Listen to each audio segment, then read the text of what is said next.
Oi, Carla, você conseguiu ver o vídeo? Oi, eu tava terminando de assistir aquele do primeiro link. Depois da aula, se você quiser ver, pode ver, tá bom? Tá bom. Aconselho até. Achei bem legal o primeiro. É bem legal, né? Também gostei. Uhum. Tá, então, agora a gente vai esperar o. Era o Rafael, né? Esqueci o nome dele, desculpa. Desculpa mesmo. Mas, Iago, eu já comecei a gravação aqui. Beleza. Então, Carla, uma questão que me veio aqui, né, essa história da Terra mesmo, né? A gente falando aqui, enfim, parece simples, mas pense aí você, o que que significa 4,5 bilhões, né, de anos, na verdade. Então, assim, a gente tem uma idade aí, né, nossa, a gente tem a idade dos nossos pais, dos nossos avós, a gente tem uns marcos aí na história, né? A gente tem, sei lá, algumas guerras, período de colonização, a gente tem, enfim, Idade Média, a gente tem a história da humanidade no geral, e a gente sabe mais ou menos disso, né? Ah, ali e tal, 2021 anos depois de Cristo, tal, alguns anos antes, enfim, mas isso nunca chega perto de 4,5 bilhões de anos atrás, né? Enfim, quando a gente fala em Sim. bilhões, Você percebe que pensa. até o que a gente chama de velho é muito novo em comparação a esse 4,5 Não, bilhões. então, não é nada, né? Não é nada. Então, acho que a primeira coisa que eu Sim, gosto de estudar em geologia é entender que a gente não é nada. Tipo assim, pense, né? Se a história do universo, vamos dizer assim, né? Do que gerou ali todos os processos que hoje a gente está envolvido. Tem 4,5 bilhões de anos, né? A nossa trajetória pela Terra, ela é bem pequena, né?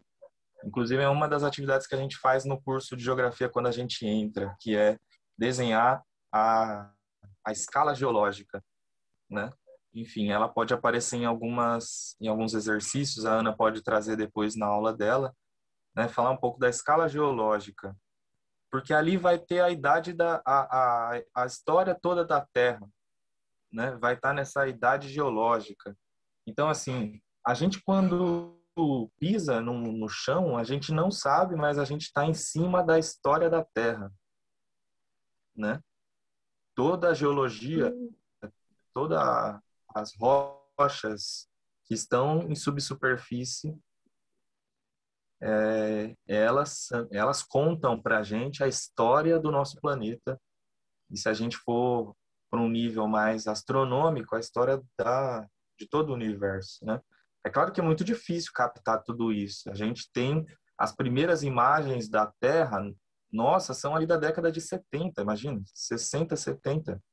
Então faz 50 anos que a gente descobriu como era uma foto da Terra, né? Então isso é nada perto do que é toda essa história. Então é uma investigação massa que a gente vai começar aqui, né? Que a gente vai falar em geografia muito do espaço, né, Carlos? Você entende, né? A gente vai falar sobre o espaço em geografia sempre. Só que às vezes a gente vai estar falando do espaço natural, desse espaço que foi, né? Enfim, todo ele construído ali de alguma forma, né? Depois pela humanidade, né? Então a gente vai sempre nessa dicotomia, o espaço natural e o espaço que depois foi construído. E falando sobre geologia, a gente parte lá do primeiro espaço natural, que são as rochas, né? Então, essa história toda da Pangeia, de como que antes era uma massa, enfim, de níquel, de ferro, né? De hélio, enfim, vários gases ali também, né? E que foi se solidificando por conta de pressão. Essa é a palavra-chave dessa aula, cara, pressão. O Rafael já está por aqui? Não, né? Deve estar assistindo o vídeo.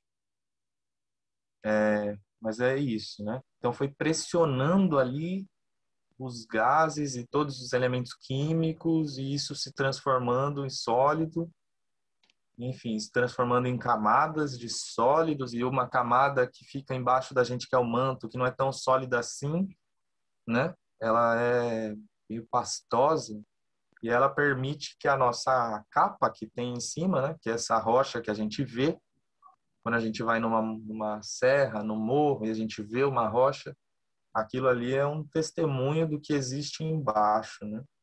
Ou quando a gente tem uma exploração de minério, a mesma coisa, né? Um testemunho do que tem embaixo.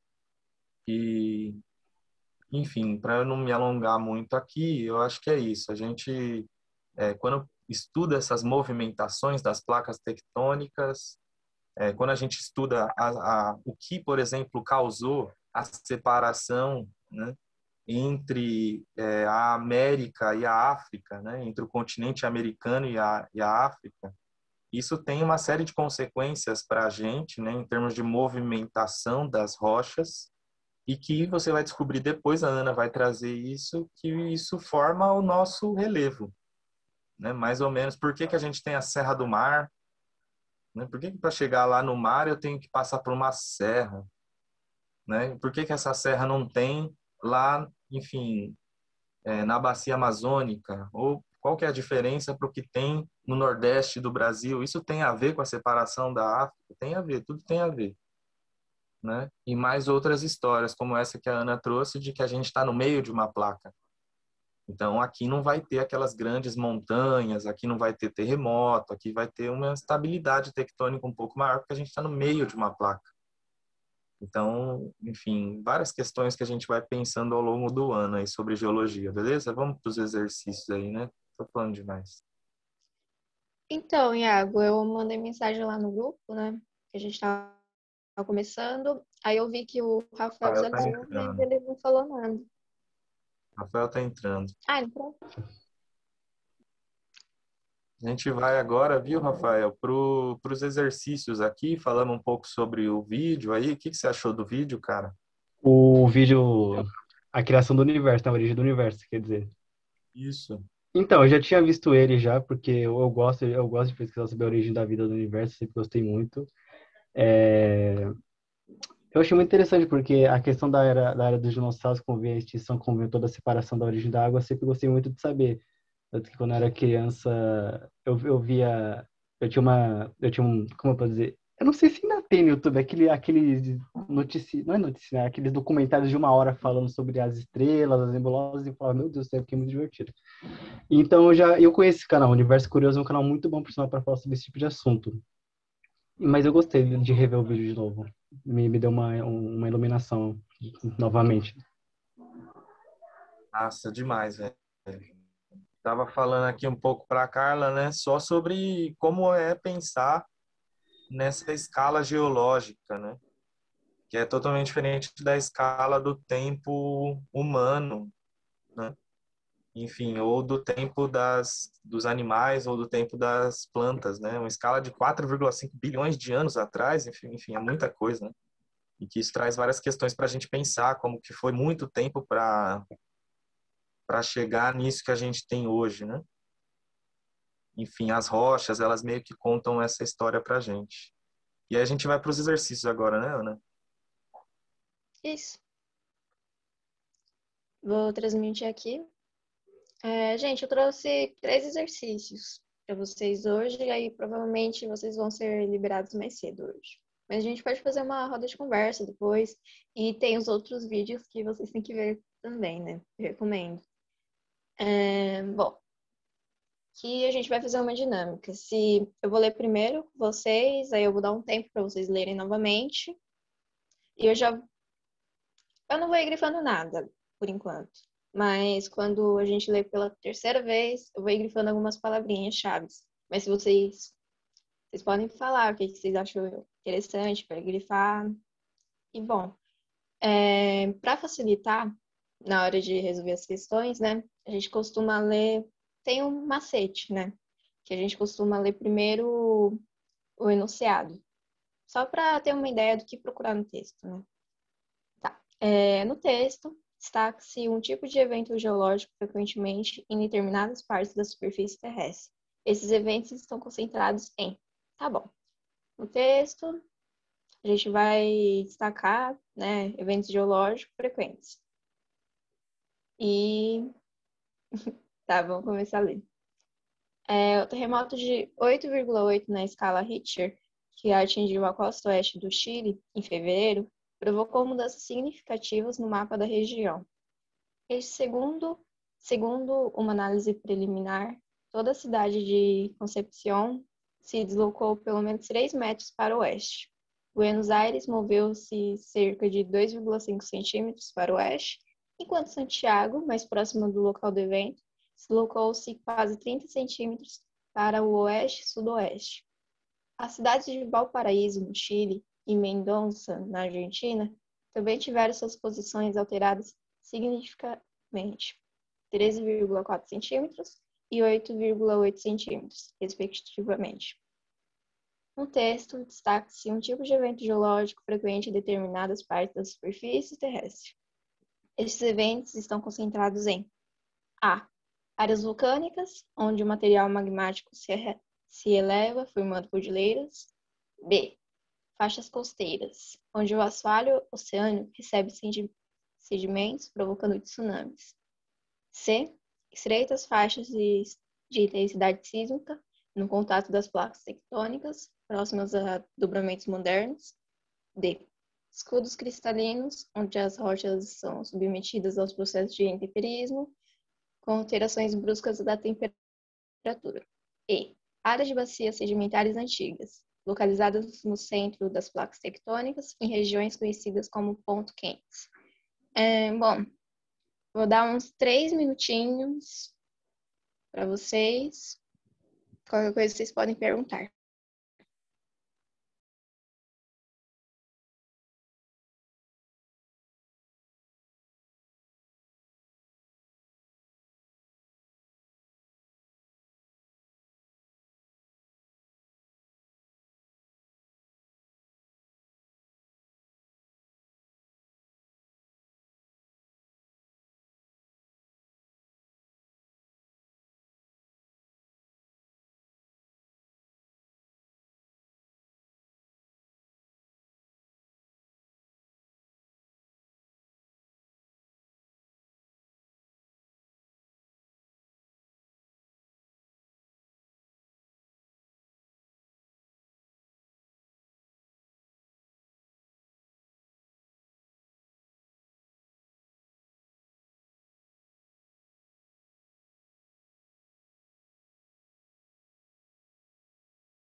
Carla, Rafael, vocês conseguiram fazer? Tem algum chute? Eu, aí é a única que passa na minha cabeça. Qual, Rafael? Eu não Aí, escutei. Aí? sim. E você, Carla? Eu não sei. Tá bom, tudo bem. Ó, eu vou fazer com vocês, vou ir marcando as palavras importantes, tá bom? Tá bom.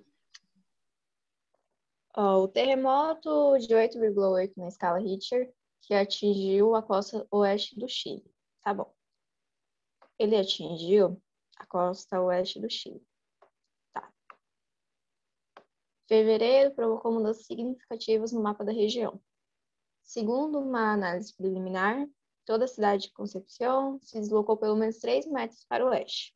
Buenos Aires moveu-se cerca de 2,5 centímetros para o oeste, enquanto Santiago, mais próximo do local do evento, deslocou-se quase 30 centímetros para o oeste-sudoeste.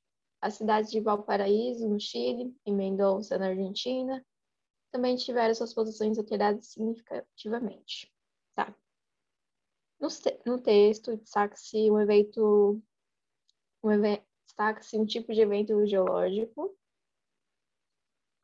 frequente. Peraí, esqueci de grifar aqui o terremoto. Frequente em determinadas partes da superfície terrestre. Tá bom. Esses eventos estão concentrados em. Tá bom, o texto está falando que é o terremoto, né? Que considerado na escala Richter alto, né? Ele movimentou bastante, de 8,8. Ele ocorreu no Chile, na costa oeste do Chile, e em países vizinhos, deu para sentir os tremores, né? Tá. Aí tá destacando o evento geológico e tá perguntando aqui, ó, pergunta central. Vou até mudar de cor aqui. Pegar o azul. Ó, esses eventos estão concentrados em onde que ocorre, onde que está concentrado ocorrer, por que que ocorre os terremotos, por que que ocorreu o terremoto no Chile? Aí tem as opções. Áreas vulcânicas, onde o material magmático se eleva formando cordilheiras. Tá bom, tudo bem. Se ocorrer a movimentação divergente, aí tudo bem, as placas vão se afastando, né? Aí ocorre a formação de cordilheiras. Só que, entretanto, isso ocorreu há milhares, muitos anos atrás, muitos mesmo. E ocorreu um terremoto recentemente lá, por isso que não pode ser A. Tá. Faixas costeiras, onde o assoalho oceânico recebe sedimentos, provocando tsunamis. Que o erro está na palavra de tsunami, porque o que ocorreu lá foi o terremoto, certo? Vamos para C. Estreitas faixas de intensidade sísmica no contato das placas tectônicas próximas a dobramentos modernos. Tá bom, tem o dobramento moderno lá, que é a Cordilheira dos Andes, né? E a região do Chile está localizada numa faixa de intensidade sísmica. Tá bom, pode ser assim, certo? Eu acho que pode. Aí vamos para D. Escudos cristalinos, onde as rochas são submetidas aos processos de temperismo, com alterações bruscas de temperatura. A D tá tudo bem. A D não tá falando sobre o evento central do texto, que foi sobre o terremoto, que quase parecido com as outras questões, né, gente? Agora vamos para E. Áreas de bacia sedimentares antigas, localizadas no centro das placas tectônicas, em regiões conhecidas como pontos quentes.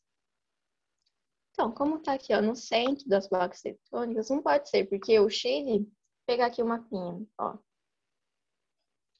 O mapinha aqui. O Chile está localizado, a cordilheira está localizada. Ah, ficou tudo marcado a tela. Está localizada aqui, ó. Vocês estão conseguindo ver, então, né? Sim. Então, não tá localizado no centro da placa, e sim na ponta, entendeu? Por isso que a resposta certa é a C. Vocês conseguiram entender? Sim. Sim. Nenhuma dúvida, gente? Não, professora. Ana, Oi? enfim, pedir desculpa que eu precisei sair um minutinho aqui para ir no banheiro. mas eu estava ouvindo aqui a explicação e eu acho que uma coisa que vai ajudar depois é trazer os tipos de rocha, né? Sim, eu vou trazer na próxima Porque aula. do tipo de rocha você puxa para entender o que é o contexto dele no geral, né? Então você tem um tipo de rocha que é sedimentar. E aí você entende como é essa rocha, para depois você pensar o que é então a bacia sedimentar, entende? Isso dá uma ajuda, assim. Sim. Não, assim, a próxima aula eu vou fazer sobre o tipo de rocha, né? Aí acho que vai interligar melhor. Mas então, gente, vamos seguir agora para 2. Só vou apagar, né?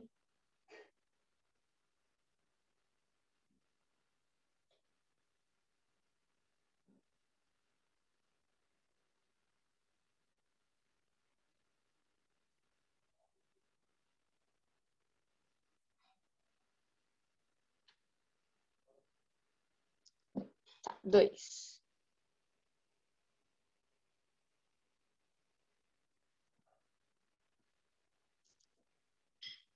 Com o desenvolvimento da teoria da tectônica de placas, fenômenos como a formação de cadeias montanhosas e de fossas submarinas foram melhor compreendidos. Com isso, sabe-se que a Cordilheira dos Andes se encontra em uma região da crosta terrestre que aí tem as alternativas. Dá alguns minutinhos para vocês e daqui a pouco chamo. Ok.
Eu não sei. Essa não tenho nem chute. E você, Carla?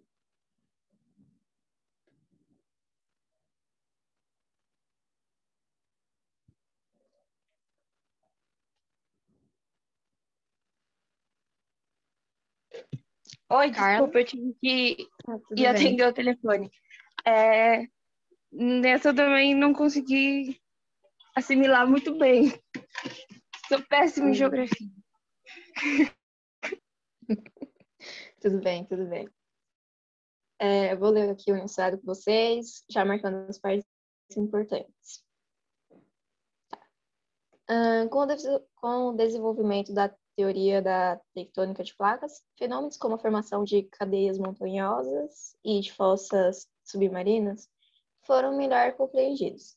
Com isso, sabe-se que a Cordilheira dos Andes se encontra em uma região da crosta terrestre que a. apresenta uma área de colisão de placas tectônicas. Tá. B. Forma margem continental do tipo passivo, que não tem, que não ocorre algum movimento lá. C. Se situa em uma área de expansão do assoalho oceânico. D. Apresenta uma área falhada na formação de uma dorsal oceânica. E. Coincide com os limites divergentes das placas. Tá bom. Levando em conta o que a gente acabou de discutir na questão 1, levando em conta também o mapinha aqui do... Cadê o mapinha? Tá. Cordilheira dos Andes, ela está localizada no Chile, certo? Eu vou deixar aqui os skins, mas só para fazer aquela questão que a gente fez na outra questão, né? A cordilheira está localizada aqui na região oeste aqui da América do Sul. Ela se estende por toda essa porção. Tá. Então. Tá, me perdi aqui. Tá, a cordilheira está localizada ali naquela porção oeste da América do Sul, né? Mas ela está localizada na região da costa terrestre, tá? Qual que vocês acham que é essa daqui? Será que é a E? Coincide com o limite divergente das placas? Será que é C? Se situa em uma área de expansão do assoalho oceânico? Será que é B? Forma margem continental do tipo passiva? Lembrando o que a gente discutiu, gente. Vou ter que voltar aqui de novo. Está localizada aqui na margem de duas placas, da placa sul-americana e da placa de Nazca. Então, claramente a B não pode ser, porque forma margem continental do tipo passivo. Quando a gente tem algo passivo, né, que não tem muita movimentação. Então, não pode ser a B já, certo? Então, vamos riscar. Eu não falei nada para vocês sobre o assoalho oceânico. Então, a gente já vai eliminar também a C.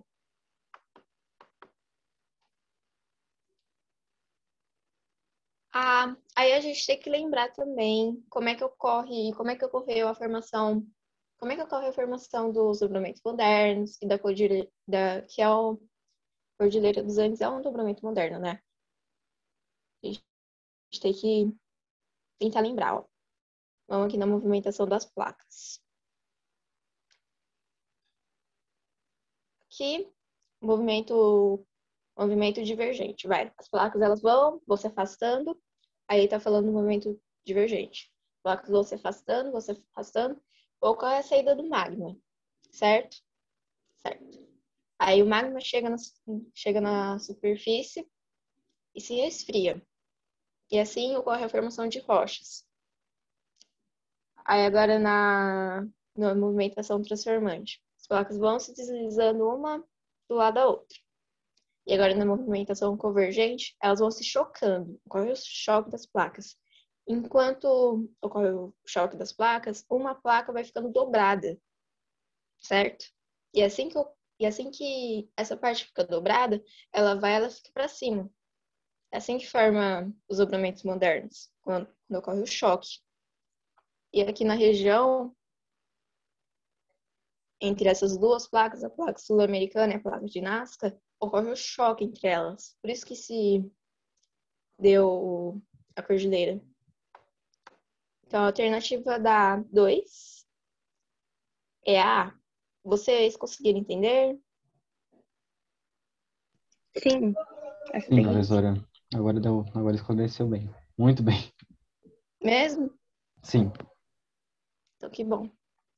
Tá, agora eu vou ter que apagar aqui de novo. Gente. Eu acho que Oi. tem um problema nesse mapa. Eu acho que eu já tinha falado isso para você no ano Ixi. passado, que ele não tem as setas, né? Porque eu acho que o que o pessoal precisa entender é o seguinte, não é que as placas ficam se movimentando e dançando e uma vai para lá, outra vai para cá e uma hora ela vem para cá e depois ela volta. Não, elas não estão. É uma dança, mas é uma dança coordenada, que sempre está para o mesmo lugar, certo? Então, a partir da Pangeia, que era aquele supercontinente que existia antes, né? Com a massa terrestre toda condensada, todo mundo junto, quando ela começa a se expandir, ela se expande de uma forma ordenada. E aí, existem mapas que mostram, aí eu acho que a Ana pode trazer na próxima aula também, as setinhas, para onde vai cada placa, né? Por exemplo, a placa africana e a placa sul-americana, elas eram juntas. Né? Se a Ana puder mostrar o mapa, ó, a placa sul-americana e a africana, elas eram juntas. E aí até elas se parecem mesmo como um quebra-cabeça, né? Se você for ver, encaixa certinho ali o nordeste do Brasil na região equatorial ali da África, né? Que é exatamente onde está o nominho ali da placa africana, né? E essas placas, elas foram se separando e elas continuam se separando até hoje. E elas vão se separar infinitamente, se continuar esse contexto de diferenças de pressão que existem, né, no manto e que vão fazendo com que essas placas se afastem. No caso da placa de Nazca, que é a que está à esquerda da placa sul-americana, ela está colidindo com a placa sul-americana, ela está vindo para leste e a gente está indo para oeste, né? E aí, no caso, aí tem uma colisão de placas, um choque de placas, um movimento convergente, como a Ana disse. E nesse movimento convergente, o que acontece é muito louco, vocês vão poder ver isso no vídeo lá que a Ana passou. Então, eu acho que se vale ver aqueles vídeos todos ali. Nesse movimento, a placa sul-americana ela vai para cima da placa de Nazca, né? A de Nazca mergulha para baixo da placa sul-americana e nesse mergulho, nesse choque de placas, como elas são materiais aí, vamos dizer, mais ou menos maleáveis, né? Ela acaba dobrando. E aí, quando dobra, a gente chama esse processo de dobramento. Tudo bem? É fácil, né? Quando a gente fala de um dobramento moderno, é porque existem duas placas se chocando e formando uma cadeia de montanhas. E essa cadeia de montanhas é nada mais do que uma placa dobrada, a borda da placa dobrada, né? E aí a gente chama de moderno porque é muito rápido esse processo.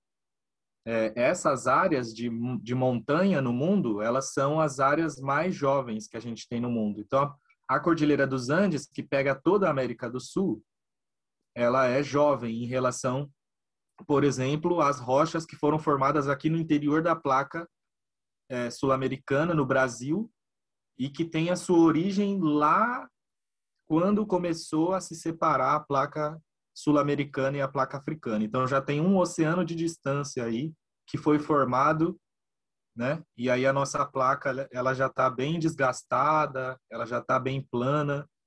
Por isso que a gente não tem grandes montanhas no Brasil. Tudo bem, gente? Aí é bom estudar o resto do mundo, o que acontece, né? Porque só tem 3 grandes cadeias de montanha no mundo. A Cordilheira dos Andes aqui, e aí é interessante que essa Cordilheira dos Andes, ela continua para a América do Norte, né? Então ali a região dos Estados Unidos, ela vai ter o mesmo processo da gente aqui, né? A placa do Pacífico se deslocando e colidindo com a placa norte-americana. Então, aquela região ali vai ser uma região montanhosa também. Não sei quem estudou os Estados Unidos, quem sabe mais ou menos os Estados Unidos, mas a parte oeste dos Estados Unidos, antes de chegar na praia, né, na região da Califórnia ali, tem uma cordilheira também, né, que eles chamam de Três Irmãs, porque ela vem do México como 3 cordilheiras seguidas, assim, né, 3 cadeias apontando para o norte, e depois elas viram 2, né? Que eles chamam de, enfim, Montanhas Irmãs, alguma coisa assim, tem esse nome.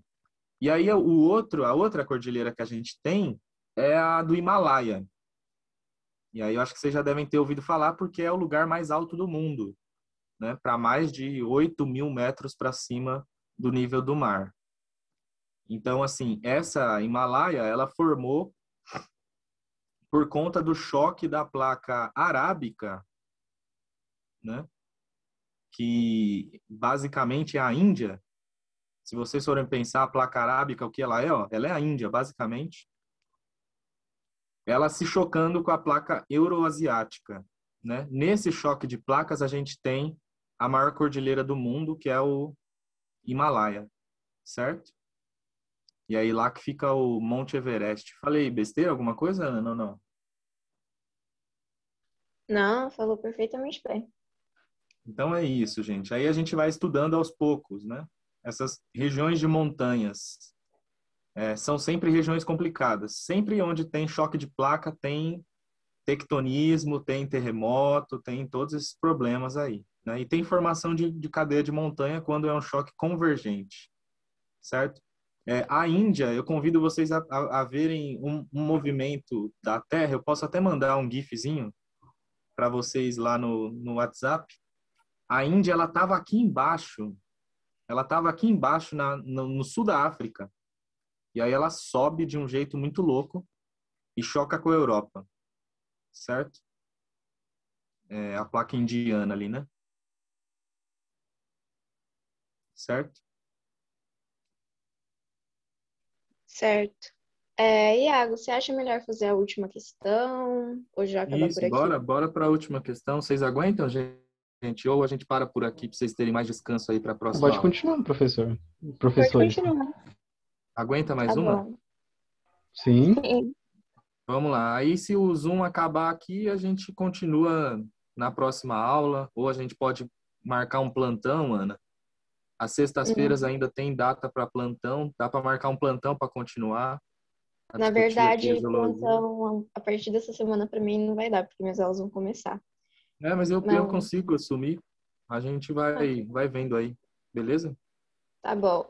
3 minutos e 15 segundos. Acho que a gente consegue fazer, né? Então, vamos lá, gente, ó. A Terra é como uma cebola, é como uma cebola. É dividida em várias camadas. Entre essas diferentes formas que compõem a estrutura interna do nosso planeta, quais delas podem ser consideradas sólidas? Somente a crosta terrestre, somente o manto, somente o núcleo, a crosta e o núcleo interno, ou o manto externo e a crosta? Deixar para vocês alguns minutinhos, não, Vamos lá, menos gente, rapidinho aí para a gente conseguir fazer. Essa aí é fácil. Acho que a